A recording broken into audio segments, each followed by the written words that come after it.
کل چارسدہ میں انہوں نے جلسہ کیا اور وہاں پہ لوگوں نے احتجاج کیا کہ جب ہم سیلاب میں ڈوبے ہوئے تھے تو آپ آپ کہاں نے تھے؟ ہمارا نہیں پوچھا.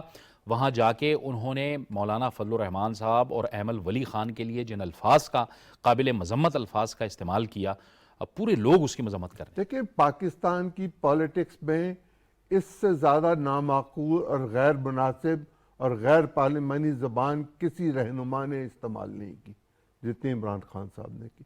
جتنی نفرت انہوں نے معاشرے میں، گھروں میں، علاقوں میں، صوبوں میں پیدا کر دی ہے، اتنی نفرت کے ہم متحمل نہیں ہو سکتے.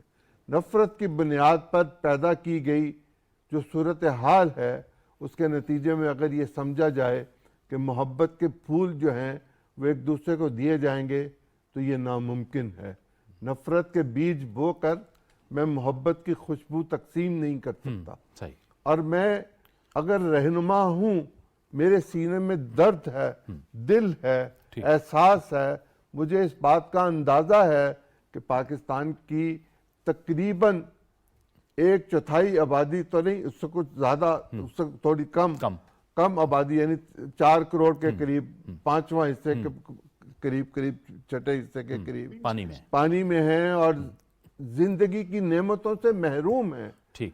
اور وہ زندگی کی بھیک مانگ رہے ہیں اور پرائم منسٹر مجبور ہو گیا کہ وہ ملک میں سے جانے سے پہلے ٹی وی پر، ریڈیو پر، اخبار نویسوں کے ساتھ یہ گفتگو کرے کہ خدا کا واسطہ ہے بچوں کے دودھ کے ڈبے خرید کر وہاں بھیجیں، جتنے بیچ سکتے ہیں وہ اتنے بیچیں. ٹھیک ہے. لوگ تو اس کے پیچھے چل پڑے دودھ بیچ. جہانگیر جندون صاحب، اسٹریٹ پاور آپ کے پاس ہے، عوامی طاقت اگر آپ کے پاس ہے تو کیا آپ آئین کو بھی رون دیں گے، قانون کو بھی رون دیں گے؟ اس کا یہ مطلب ہے کہ آپ آئین اور قانون کے سامنے کھڑے ہو جائیں؟ ایسے تو بسم اللہ الرحمن الرحیم. بہت شکریہ. نہیں، اس طرح بات نہیں ہے. قانون تو عمران خان صاحب خود کہتے ہیں کہ سب کے لیے برابر ہے. آپ کے پاس اگر اسٹریٹ پاور ہے، آپ ایک لیڈر ہیں، تو آپ کو لا کو زیادہ فالو کرنا چاہیے. رول آف لا کی آپ بات کرتے ہیں، چاہے کوئی بھی پولیٹیکل لیڈر ہو، کیونکہ اس کی فالوئنگ ہوتی ہے تو اس کو خود قانون پہ زیادہ عمل کرنا چاہیے. اگر وہ خود قانون پہ عمل کرے گا، وہ عدالتوں کی رسپیکٹ کرے گا، وہ اداروں کی رسپیکٹ کرے گا، تو ظاہری بات ہے اس کو یہ فالو ہے. کیونکہ لا کا مطلب کیا ہوتا ہے؟ پیس ان دا سوسائٹی. جب آپ کو لا کو فالو کریں گے، رول آف لا کا مطلب ہے کہ آپ پیسفلی رہ سکیں.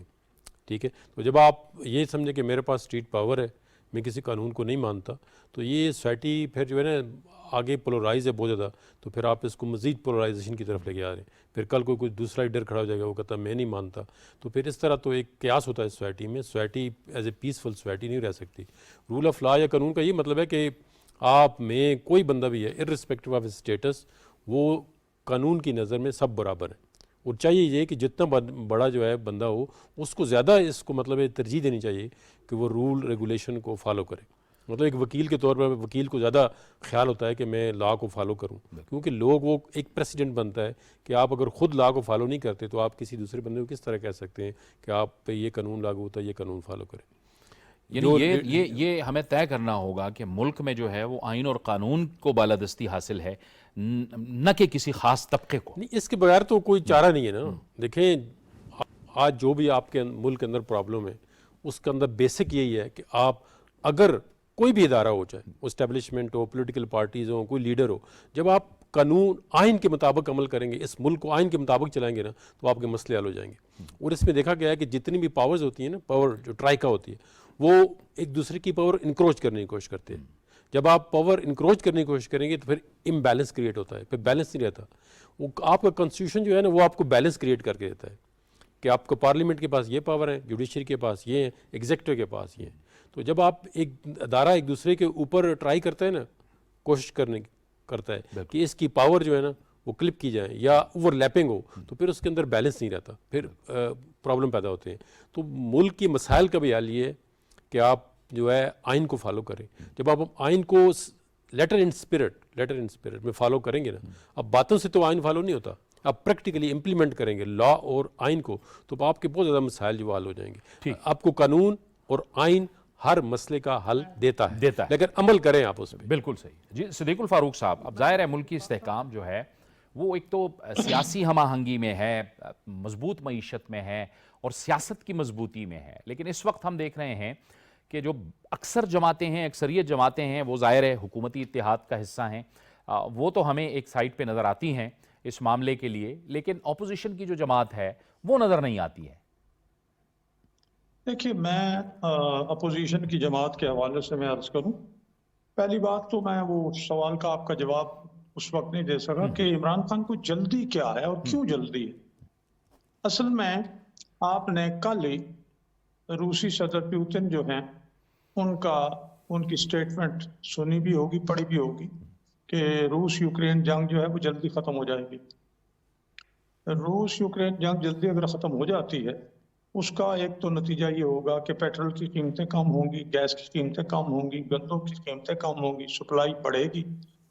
اسی طرح سے دوسرے جو امکان ہے وہ یہ ہے کہ یو این جنرل اسمبلی کے بعد جلدی وہ جو 100 ارب روپے ڈالر سالانہ رکھ رہے ہیں کلائمیٹ چینج سے متاثرہ ممالک کے لیے، ہم اپنا کیس یہاں جو کہ وزیر اعظم صاحب نے وہ ایک کمیٹی بنا دی ہے، اور وہ کمیٹی جناب ماہرین کی مدد سے وہ پورا منصوبہ بنا دیتی ہے کہ یہ جو نقصان ہوا ہے اس کے لیے، اس کے ازالے کے لیے ہمیں ہمارے یہ منصوبے ہیں ان میں ہماری مدد کریں۔ یو این سیکرٹری جنرل نے یہ بھی کہا کہ جو قرضے واپس کرنے ہیں غریب ملکوں نے، جو متاثرہ ملک ہے پاکستان جو سب سے زیادہ متاثر ہے، وہ ایک بارٹر سسٹم کیوں نہ کریں، وہ جو انہوں نے قرضے دینے ہیں وہ پیسے جو ہیں وہ اپنے ان منصوبوں پر بھی لگائیں، اور بجائے قرضے واپس کرنے کے وہ اپنے معاملات کو درست کریں۔ تو یہ ساری چیزیں اگر یہ ہو گئیں اور جو انہوں نے انشاءاللہ ہونا ہے، تو پھر عمران خان صاحب سمجھتے ہیں کہ وہ جو اس وقت جو معیشت تباہ کرنے کے بعد، آئی ایم ایف کے ساتھ معاہدے کرنے کے بعد، اسٹیٹ بینک ان کے حوالے کرنے کے بعد، اور اپنی نالائکی اور ناکامی کی وجہ سے قوم کو جس مشکلات میں ڈال کے وہ چلے گئے تھے، وہ پھر ان کا جادو چلے گا نہیں، اس لیے کہ لوگوں کو تو مسائل حل ہونا شروع ہو جائیں گے۔ اس لیے وہ چاہتے ہیں کہ سیلاب میں ڈوبی قوم کو جس طرح وہ دھوکے دینے کی کوشش کر رہے ہیں، شاید اس میں ان کی دال گل جائے، تو انشاءاللہ یہ دال تو نہیں گلے گی، یہ جلدی کی وجہ ہے۔ دوسری ان کی وہ واحد اس وقت اپوزیشن کی پارٹی ہیں، وہ بالکل انہوں نے اگر پشاور میں یونیورسٹی کیمپس کے باہر کو ٹینٹ وینٹ لگا کے اپنی جو موٹے سول کی چپل ہے اس کا سول بھی پوری طرح سے اس پانی میں نہیں بھیگا، اور انہوں نے ایک جو ہے وہ ایک فلم بنائی۔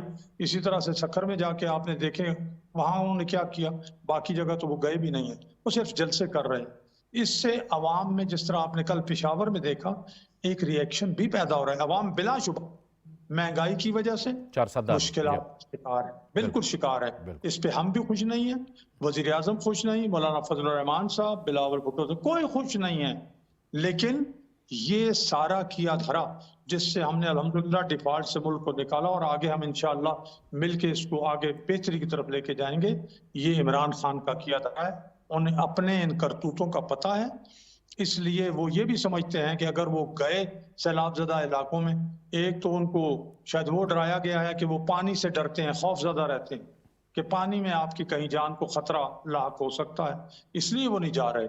دوسرا اور ان کے کچھ پرابلمز ہیں، اس وجہ سے وہ سیلاب زدگان کی مدد۔ جس آدمی کو چندہ ہمیشہ ہاتھ پھیلانے کی عادت ہو، وہ ہاتھ جو لینے والا ہے وہ دینے والا نہیں بن سکے، وہ کیسے مدد کر سکے؟ وہ تو اب آپ نے دیکھا کہ کتنے کیسز میں کہیں ہیرے کی انگوٹھیاں ہیں، کہیں اور پیسے ہیں، کہیں گھڑیاں بیچ رہے ہیں کروڑوں روپے میں، اور وہ ظاہر نہیں کرے اپنے اثاثوں میں، کہیں دوسرے ملکوں سے غیر ممنوعہ فنڈ لے رہے ہیں، کہیں آپ کو دیتے ہوئے وہ نظر آئے ہیں، اس لیے وہ نہیں جا سکتے، نہ جائیں گے مدد کے لیے۔ ٹھیک ہے عظیم چوہدری صاحب، آپ بتائیے گا کہ کیا ان کو جلدی کی وجہ ہے الیکشن کی؟ کیونکہ پہلے ان کا جو فوکس تھا وہ نومبر سے پہلے انتخابات کا تھا، اور ظاہر ہے مقصد یہی تھا کہ ایک تعیناتی ہو جائے اور تعیناتی ان کی دوبارہ حکومت بنے اور وہ تعیناتی بھی یہ کریں۔ اب انہوں نے ایک اور جو میری اطلاعات ہیں اس کے مطابق ایک امید لگائی رکھی ہے کہ شاید جنوری فروری میں الیکشنز ہو جائیں، تو یہ کیا اتنی بڑی کنفیوژن ہے؟ کیونکہ اب ظاہر سال رہتا ہے، اپنے وقت پر انتخابات ہوں گے جیسے کہ حکومت کہہ رہی ہے۔ اگر میں حکومت کی بنیاد پر یا حکومت کے حوالے سے کوئی گفتگو کروں تو وہ غیر سنجیدہ ہوگی، اس لیے کہ میں حکومت کا حصہ نہیں ہوں، میرا کوئی تعلق نہیں ہے۔ اگر جدون صاحب کرے عدالت کے حوالے سے کوئی گفتگو تو وہ سنجیدہ گفتگو ہوگی۔ اگر پاکستان کا وزیر دفاع دفاعی امور کے حوالے سے اور دفاعی تعیناتیوں کے حوالے سے کوئی بات کرے تو اس سے زیادہ سنجیدہ تو کوئی بات نہیں۔ بالکل، وہ کل پاکستان تشریف لائے تھے، دورے پہ گئے ہوئے تھے کچھ دیر کے لیے، لیکن انہوں نے کچھ چیزیں واضح کر دی۔ پہلے انہوں نے یہ واضح کیا کہ یہ تعیناتی نومبر میں ہوگی اور یہ حکومت اور کابینہ کے مشورے سے ہوگی. جی ایچ کیو اور دفاعی وہ جو انٹیریئر منسٹری ہے وہ سمری لے کر جائے گی اور ڈیفنس منسٹری اور وہ کابینہ اور وزیر اعظم کے مشورے سے ہوگی. یہ کابینہ کسی ایک پارٹی کی نہیں ہے, یہ سمجھ لینا چاہیے کہ یہ کابینہ کئی پارٹیوں پر مشتمل ہے اور وزیر اعظم بھی ایک پارٹی کا حصہ ہیں. تو گویا ان پارٹیوں میں اتفاق ہوگا تو کابینہ کوئی باہمی اتفاق سے فیصلہ کر سکے گی, اور وہ مجھے اگر پسند کرے گی پوری کی پوری کابینہ تو پھر آپ کو وہ نہیں رکھے گی, وہ مجھے ہی رکھے گی. یا اگر وہ آپ کو رکھے گی تو پھر مجھے وہ کہیں گے کہ نہیں آپ کو ہم کہیں اور بھیج دیتے ہیں. دوسری چیز یہ کہ یہ آئین کے تحت ہونا ہے, اس میں پورا ایک چیپٹر ہے آئین میں کہ یہ تعیناتیاں کیسے ہونی ہیں. پھر یہ کہ انہوں نے کہا اگست میں اگلے سال انتخاب ہوگا, یعنی نہ انتخاب پہلے ہو رہا ہے, نہ تعیناتی پہلے ہو رہی ہے, نہ تعیناتی مؤخر ہو رہی ہے, نہ ایکسٹینشن ہو رہی ہے. یہ سب چیزیں پاکستان کے وزیر دفاع نے واضح کر دی. ایک چیز اب میں آپ کو ایڈیشنل اس میں کہہ دوں تاکہ بے چینی ختم ہو جائے. پاکستان کے آج کے وزیر دفاع نے 2013 میں ایک مقدمہ سپریم کورٹ کے سامنے رکھا تھا, کانسٹیٹیوشنل پٹیشن تھی 30 نمبر. اس کا صفحہ 41 سے 44 تک پڑھ لیں, 45 پر تو صرف دستخط ہے. اس میں انہوں نے لکھا ہوا ہے کہ پاکستان کا اقتدار عوام کے منتخب نمائندوں کے ذریعے اپنے اختیارات استعمال کر سکتا ہے, اور نگران حکومت کے پاس کوئی اختیار نہیں ہے عوامی امنگوں کا. وہ عوامی امنگوں کے مطابق فیصلہ کرنے کا اختیار نہیں رکھتے چونکہ وہ عوام کو جواب دہ نہیں ہے. لہذا اگر وہ کوئی پوسٹنگ کریں, کوئی ٹرانسفر کریں, کوئی اپوائنٹمنٹ کریں, کسی قسم کا کوئی پالیسی ڈیسیژن کریں تو وہ کالعدم قرار دے دیا جائے گا, وہ وائڈ ہوگا, وہ فریز کر دیا جائے گا.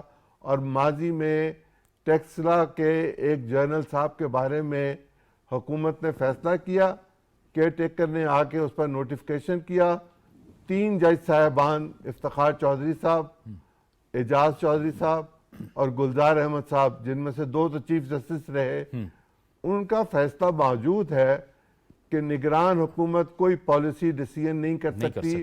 اور ان جرنیل صاحب کا جو تعیناتی کا فیصلہ تھا وہ انہوں نے فریز کر دیا تھا کہ اس کو پراپر چینل سے آئندہ حکومت جو آئے گی وہ کرے گی. گویا نگران حکومت ڈنگ ٹپاؤ حکومت ہوتی ہے, وہ کوئی بڑا فیصلہ نہیں کر سکتی. اب یہ لوگوں کو بے وقوف بنانے کی کوشش کر رہے ہیں کہ الیکشن جلدی ہوگا, دیر سے ہوگا, کل ہوگا, پرسوں ہوگا. الیکشن اپنے وقت پر ہوگا. قومی اسمبلی مذاق نہیں ہوتی. اور اگر آپ یہ چاہتے ہیں کہ راجہ ریاض مستقبل کے نگران وزیر اعظم کا فیصلہ کرے تو آپ اسمبلی سے باہر رہیں, اور اگر آپ یہ چاہتے ہیں کہ آپ اس میں شریک ہوں اور اپنا آئینی کردار ادا کریں تو آپ اسمبلی کے اندر جائیں, اپنے لوگوں کو لے کے آپ اسپیکر کے پاس پیش ہوں اور کہ ہمارے استعفے واپس کر دیں. آپ کو فیس سیونگ چاہیے, فیس سیونگ زدون صاحب لے کے دے سکتے ہیں. جہانگیر صاحب آپ بتائیے, یہ جو ظاہر ہے آئین اور قانون نے تو آپ کو راستہ دیا ہوا ہے, آپ اپوزیشن میں ہیں, اپوزیشن میں نہیں ہیں. میں اس لیے کہہ رہا ہوں اپوزیشن میں ہیں, اپوزیشن میں نہیں ہے کہ آپ خود کنفیوز ہیں. آپ جیسے عظیم چوہدری صاحب نے فرمایا اسمبلی سے باہر ہیں, استعفے دیے ہیں, استعفے نہیں دیے, یہ ایک بہت بڑی کنفیوژن ہے.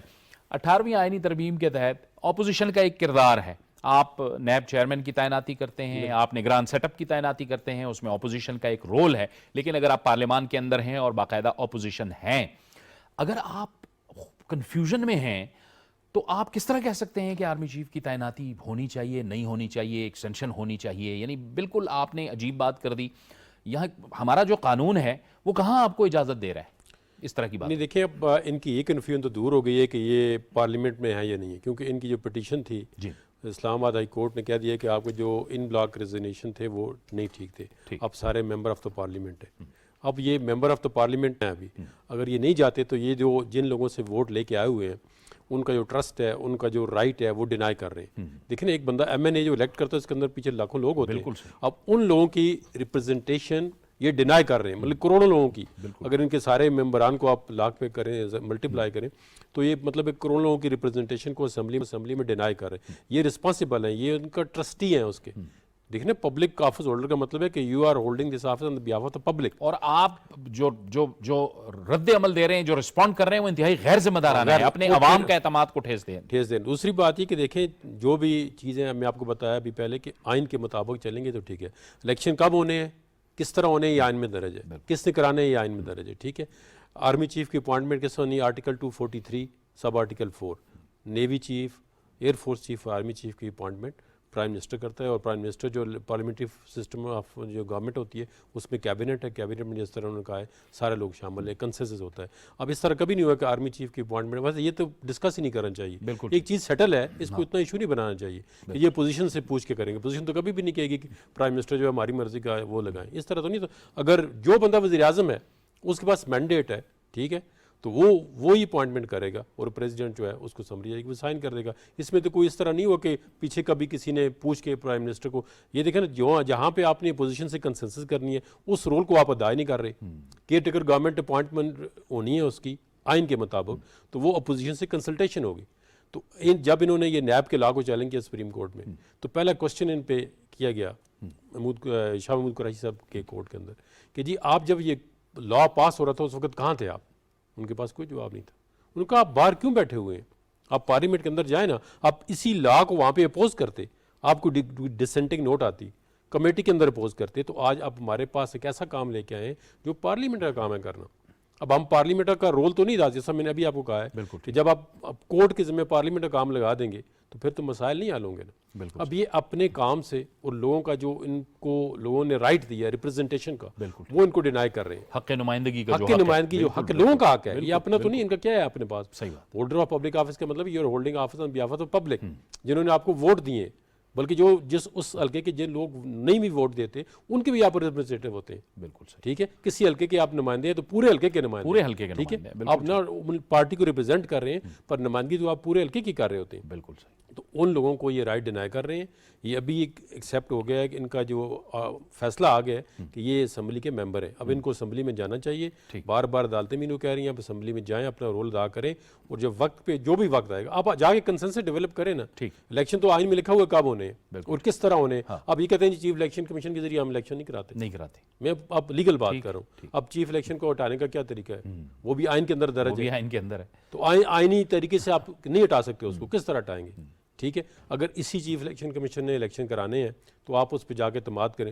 آپ کے لیے جو کام آپ کا ٹھیک ہو کہتے ہیں بندہ بھی ٹھیک ہے، جو آپ کے اگینسٹ ہو کہتے ہیں بندہ حرام. اس طرح نہیں آپ مطلب پک اینڈ چوز نہیں کر سکتے. میرٹ پہ کریں، اپنی مرضی کے آپ کے فیصلے خلاف آ رہے ہیں جو تو فیصلہ ہے ٹھیک اس کو بھی قبول کریں، ورنہ جو حق میں آتا ہو تو آپ ظاہر ٹھیک ہے. قبول لیکن کرتے صدیق الفاروق صاحب، حکومت کے لیے بھی بڑے چیلنجز ہیں، مہنگائی کے چیلنجز ہیں، عوام حکومت کی طرف دیکھ رہی ہے. ظاہر ہے آپ سے بھی بڑی توقعات ہیں. آپ کو لگتا ہے کہ جب بھی اپنے وقت پر الیکشن میں جائیں گے تو آپ پاکستان کے عوام کو جو ہے وہ ریلیف دے چکے ہوں گے، کیونکہ پاکستان کی عوام ظاہر ہے حکومت کی طرف تو دیکھ رہی ہے. دیکھیے، حکومت کا کام ہی عوام کے مسائل حل کرنا، ملکی مسائل حل کرنا ہے. اور سب سے بڑا مسئلہ جب یہ حکومت بنی ہے 9-10 اپریل کو حلف اٹھایا ہے وزیر اعظم شہباز شریف صاحب نے، تو یہ تھا کہ ملک کو ڈیفالٹ سے کیسے بچایا جائے. اس کے بعد آگے آتا ہے کہ جناب آپ کے پھر سیلاب آ گئے، تو کوشش تو ہو رہی ہے، کوشش کر رہے ہیں. جیسے 300 یونٹ تک بجلی کے بلوں پر وہ ایک رعایت دی گئی، جیسے ابھی سیلاب زدہ علاقوں میں بجلی کے بل جو ہے کمرشل بھی وہ معاف کر دیے گئے. لیکن اصل بات وہی ہے کہ ہماری معیشت ترقی کرے گی. یہ جو کہتے تھے بمپر کراپ ہوئی ہے، اور ہم نے جناب زراعت میں بڑی ترقی کی ہے. بمپر کراپ کا دعویٰ کرنے والوں نے 30 ملین ٹن جو ہے وہ ہمیں گندم درآمد کرنی پڑ رہی. لیکن جب انہوں نے ہم سے حکومت لی تھی تو گندم سرپلس تھی، چینی سرپلس تھی، جو انہوں نے ایکسپورٹ کی، پھر اتنی زیادہ ایکسپورٹ کی جن لوگوں نے بھی پیسے بنائے کہ پھر امپورٹ کرنی پڑی. یہ ان کی پالیسیاں ساری، ان کے منفی جو فیصلے تھے اور نقصانات وہ ہمیں برداشت کرنا پڑ رہے ہیں. یہ ابھی جو فصلیں بوئی، اور صاحب آپ کو معلوم ہے کہ پچھلے دنوں یوریا، جب ان کی حکومت تھی یوریا ملک میں نہیں تھا،